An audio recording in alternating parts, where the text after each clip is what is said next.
జనాలు చాలా విపరీతంగా వస్తున్నారట. పౌలు గారిని మీద పడ్డానికి ఆయన టచ్ చేస్తే చాలు ఏదో ఒక మిరాకిల్ జరుగుతుంది. ఆయన క్లాత్ టచ్ చేస్తే చాలు ఏదో ఒక మిరాకిల్ జరుగుతుంది. ఈ ప్రాస్పరిటీ బోధకులు కానీ ఈ మిరాకిల్ బోధకులన్నీ దీన్ని అండర్లైన్ చేసుకుని ఏం చేస్తారంటే, పౌలు గారి యొక్క క్లాత్ని టచ్ చేస్తే మిరాకిల్స్ జరుగుతున్నాయి కనుక మాకు కూడా మిరాకిల్ పవర్ ఉంది కనుక మా క్లాతులు కూడా మీకు ఇస్తున్నాం, కొనుక్కోండి అని చెప్పి కచ్చీపులు అమ్మేస్తారు. ఈ టెక్స్టే వాళ్ళకి బేస్.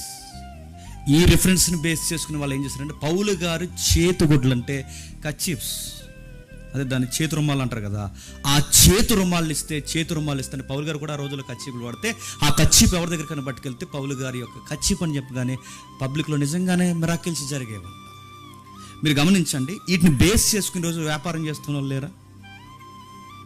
కెనిత్ వేగన్ కానీ ఇంకా కొన్ని పేర్లు ఉన్నాయి.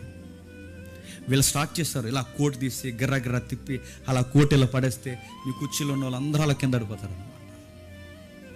ఎందుకు కోట్ ఎందుకు ఇస్తున్నారు మీరు అని అడిగితే వాళ్ళు చెప్తారు, పౌలు గారు క్లాత్ ఇస్తున్నాడుగా, అందుకే మేము ఈ జనరేషన్కి తగ్గట్టుగా చెప్పండి కోట్ ఇస్తున్నాం.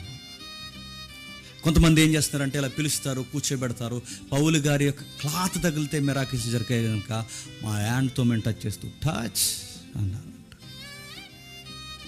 హోలీ స్పిరిట్ టచ్ అనగానే పడిపోయారట. పబ్లిక్ నిలాగనగానే పడిపోతున్నారు. మీరు చూడండి, వాళ్ళు వేసే సిన్నులు, వారు చేసే విన్యాసాలు, వారు చేసే కార్యక్రమాలు చాలా నవ్వు తెప్పిస్తుంటుంది.